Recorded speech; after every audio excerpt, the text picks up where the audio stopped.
My brother and I talk about it all the time, but you changed the sound of country radio. It's your fault, you son of a bitch. It's like there's no bro country. I don't you want to claim that, but you started the fast phrasing. No one ever did that in this format. We moved to town and it wasn't happening, and then you kind of came along. So the fact is that your journey through being on the road, your decision to stay in Nashville and become a songwriter is all this thing. And it sounds corny, but it's touched a lot of people. I grew up in Hollywood. I wasn't trying to fool anybody. I grew up in Hollywood in a Zeppelin cover band as a teenager on the Sunset Strip. For God's sakes, wearing a kimono and platform shoes. And I discovered country music through my dad. He just kept beating me over the head. And then I ended up in Bakersfield.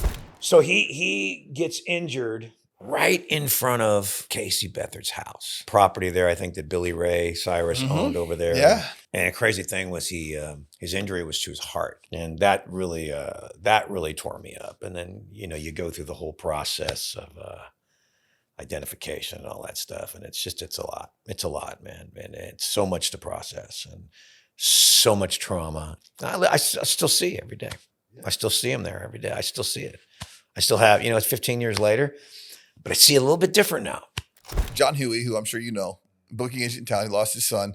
And he's been Amy Grant's booking agent forever, since the beginning. And when he lost his son, she knocked on his door. He answered the door. She gave him a hug, and they sat down on his porch. And neither one of them said a word for 2 hours. And he said, man, she knew the perfect thing to say, which is just nothing.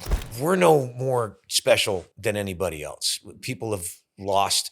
I mean, you think of people in other countries right now, the situation is so dire. The point of the suffering, I think, is to give it to somebody else and turn it into something good for somebody else, like to make it a smile. Because they're out there, man. They're everywhere. There's people out there that are so miserable. They're so hurt. They're so broken. They're everywhere, and they're smiling just like we are.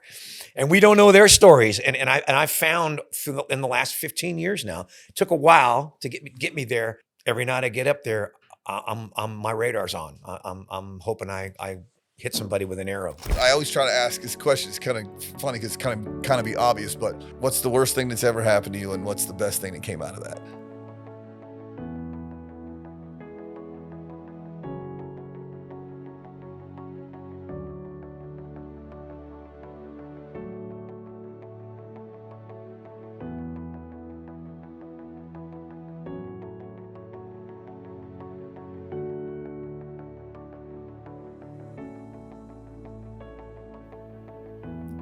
The only thing I see now is try to see now is that how I let myself get away from myself is the worst thing that ever happened to me. I'm not gonna let my boy's death be the worst thing that ever happened to me. I'm gonna make that a great thing. Because like I said, we know we're all going, and I'm going to honor that. I'm not going to say that his loss is the greatest thing that ever happened to me, but it's changed me in the most profound ways.